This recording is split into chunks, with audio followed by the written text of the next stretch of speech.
The both Los Angeles squads, the Clippers, the Lakers, and the Vancouver/Memphis Grizzlies. Michael Bolton. Let's get to it. Let's get to it, indeed.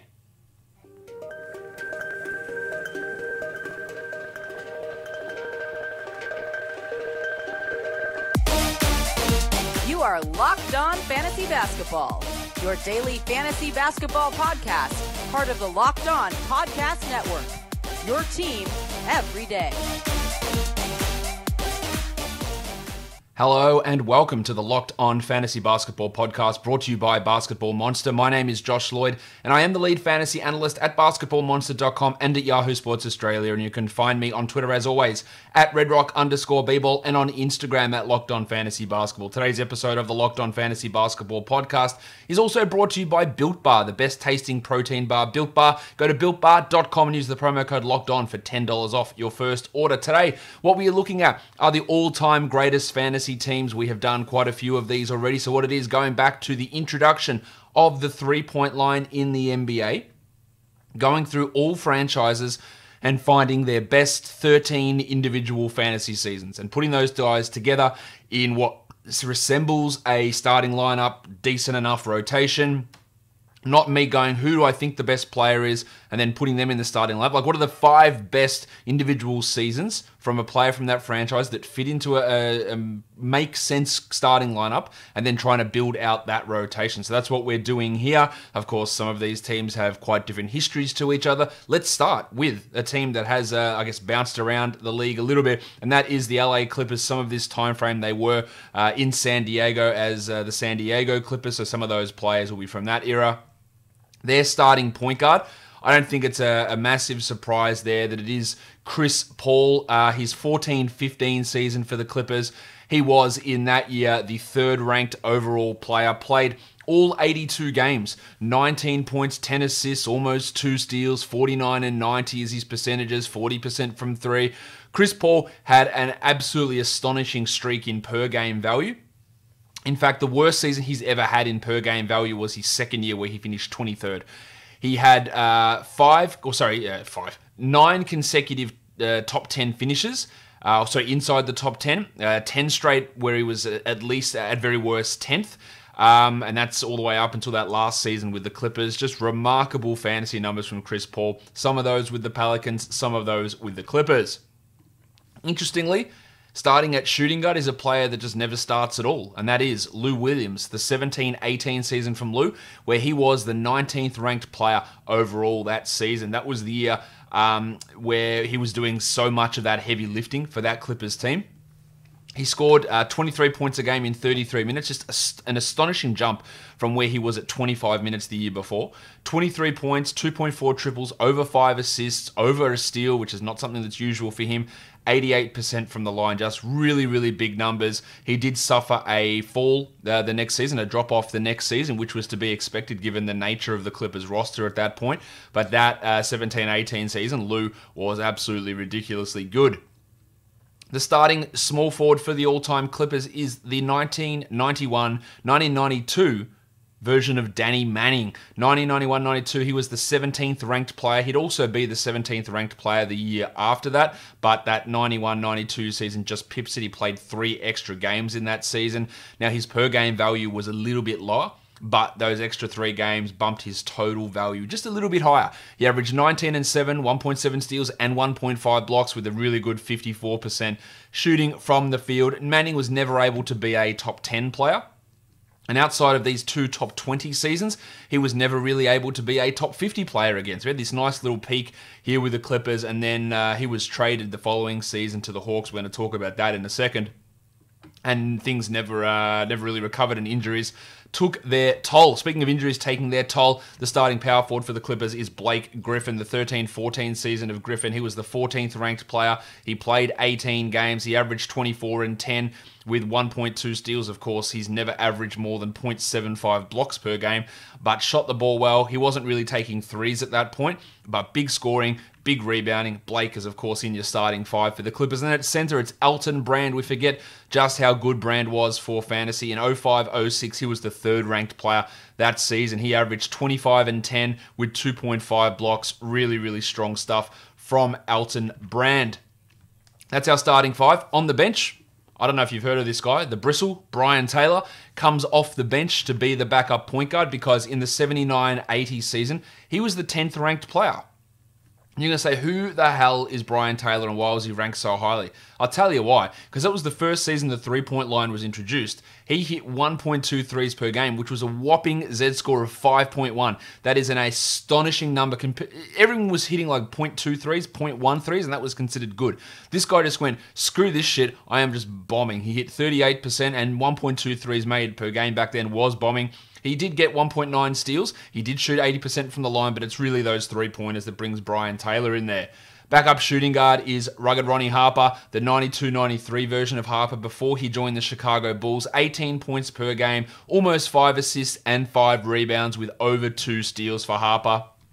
A guy that was just a solid mid-round player and then joined the Bulls and became not even anywhere close to a fantasy-relevant guy. He was the 36th ranked guy in his last season for the Clippers. Next season, 195th with the Bulls. It just goes to show that what happens when playing with some different teammates in a different situation, how much that does impact your overall value.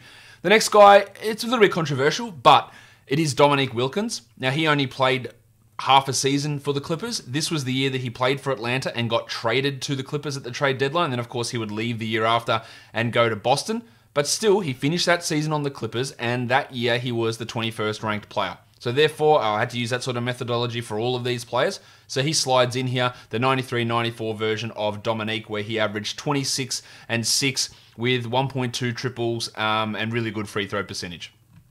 Backup power forward, Terry Cummings. Giggity. He was the 82-83 version of Cummo. That was his rookie season, where he was the 17th ranked player on a per-game basis. As a rookie, he averaged 24 and 11. Pretty strong numbers for a rookie for Terry Cummings, and then averaged 20 points per game 7 out of the next 8 seasons until things really took a big tumble in 92-93 when he went to the Spurs, got injured, and never came back the same. At backup center, Sven Nater. Nater, a Dutchman, a big center. This was the 80-81 season for Nater. He averaged 16 and 12. Didn't block many shots at that point, but really strong percentages. It was the rebounding that got his value up. And then the last 3 rotation players, it's your mate, my mate, hand down, man down, Mark Jackson comes in, the 92-93 version of Jacko. He averaged 14, 4, and 9. The 9 assists are the value there, but also shot a really, really good 49% from the field. My mate, Benoit Benjamin, who I mistakenly a long time ago on a podcast called him Benoit. I was confusing with David Benoit. Benoit Benjamin, absolute shitful name, top tier shitful names. 88-89 season for Benjamin. He averaged 16 and 9 with 2.8 blocks. Pretty strong percentage numbers as well for Benoit. And then Lamar Odom, the 2000-2001 version of Lamar. We're going to talk about him in a second, but this was his second season in the NBA, the 33rd ranked player that year. The number 1 ranked protein bar is Built Bar. You guys need to check it out. These are protein bars that don't taste like your typical protein bars. They're the best tasting protein bars you will ever get. They don't taste like ash or sawdust or concrete or whatever else your regular protein bars taste like. These taste like actual candy bars. And it's not because they're packed full of sugar, because that's absolutely not the case. These are low calorie, low sugar, high protein, high fiber, and most importantly, high flavor protein bars. They're mint brownie, 15 grams of protein, 110 calories only, 4 grams of sugar, and 5 grams of net carbs. Built Bars are healthy. They are tasty. It comes in 16 amazing flavors. And if you go to BuiltBar.com now and use the promo code LOCKEDON, you can save $10 on your first order. A box costs $35, $36, something in that area. $10 off. It's a huge, huge saving. So go over there, check out the massive range at Built Bar for the best tasting protein bar you can find. Use that promo code LOCKEDON as well and save yourself $10. All right.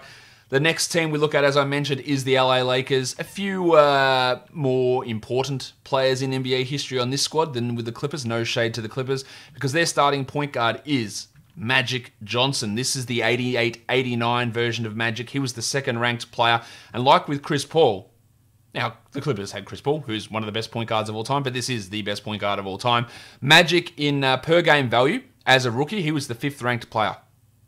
He would then go on to rank 1-1, 3-1, 3-2, 4-7, 2-2, 5, and then when he came back for his comeback season, he ranked 33rd. So when he was healthy and playing, he never finished outside the top 7 in fantasy value. This season here was his best year, 88-89. 22, 8, and 13. 1.8 steals. Shot 51 and 91. Only 31% from 3, but back then on the 0.8 threes made per game, it was actually a positive number. So he was obviously ridiculously good. Magic Johnson. This next bloke was pretty good as well. 05-06, Kobe Bryant.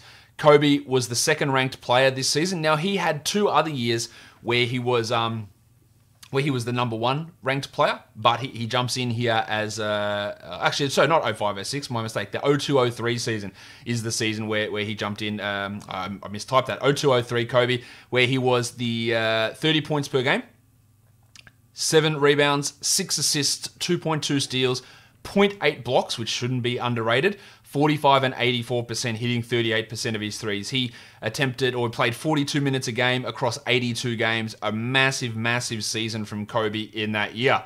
Now, because I'm not including the not yet completed 19-20 season, and because LeBron missed so many games last year, he is not the starting small forward on this squad. In fact, LeBron James does not even rate a mention on this all-time greatest Lakers team. Because, of course, if we're looking at your best players in Lakers history, LeBron's going to go into that squad somewhere because he is the best player of all time, the second best player of all time. However you want to couch it, he's one of those 2 options. And he played for the Lakers and he's going to play there 3 or 4 years, so he's going to be on that squad.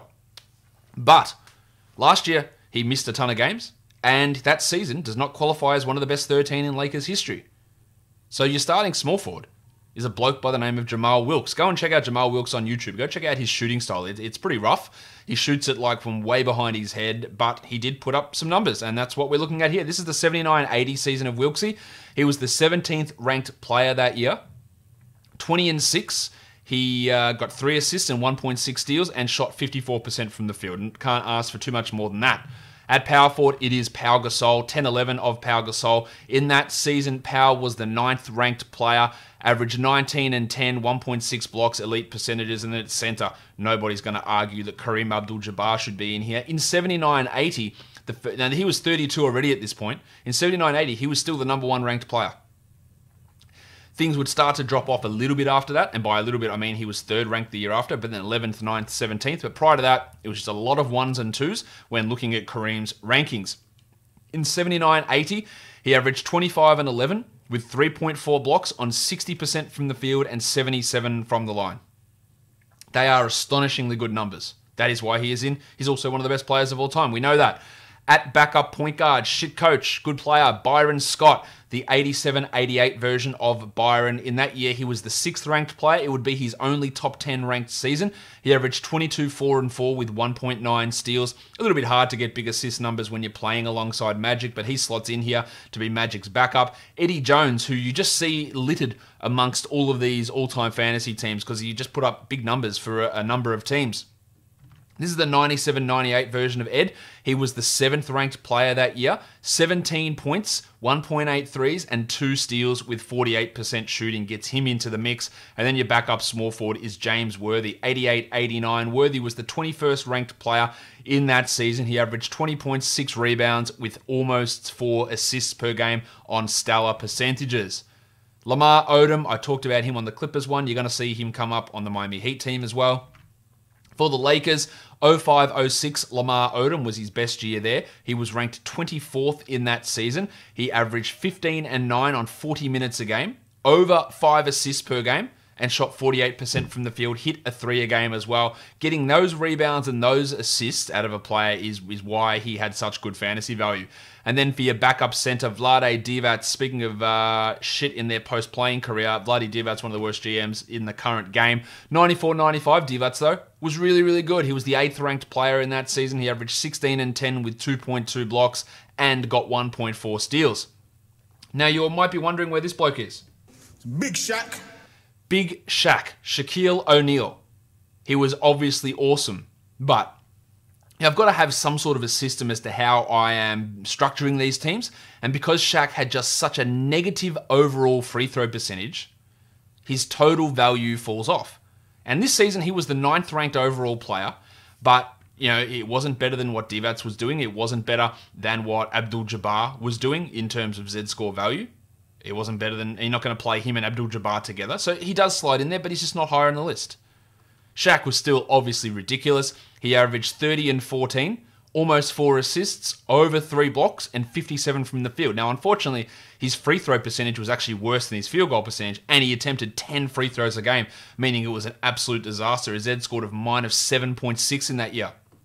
And that's why that value dips down. But he is still in the team. Michael Cooper comes in here at the 83-84 version of Michael Cooper, a player that played almost exclusively off the bench in his career, but he was 13th this season. He averaged only 9 points per game, so how the hell was he this high? Well, he got a lot of threes for that time, half a three a game, 6 assists and 1.4 steals on 50% shooting, but it was the threes that really brought Cooper up. And then the last player is Norm Nixon, the 79-80 version of Nixon. The season before that, he was actually the 6th ranked player. This year, he was the 19th, but we don't count 78-79 because there was no three-point line. He averaged 17.5 with 8 assists and 1.8 steals, and that rounds out our all-time Lakers squad. The next team we look at, or the last team we're going to look at on today's show, is the Memphis/Vancouver Grizzlies. All three of these teams have really strong point guards. The Grizzlies are going with Mike Conley, the 12-13 version of Mike Conley. In that season, he was the 13th ranked player, averaging 14, 3, and 6 with over 2 steals and really good free throw percentage.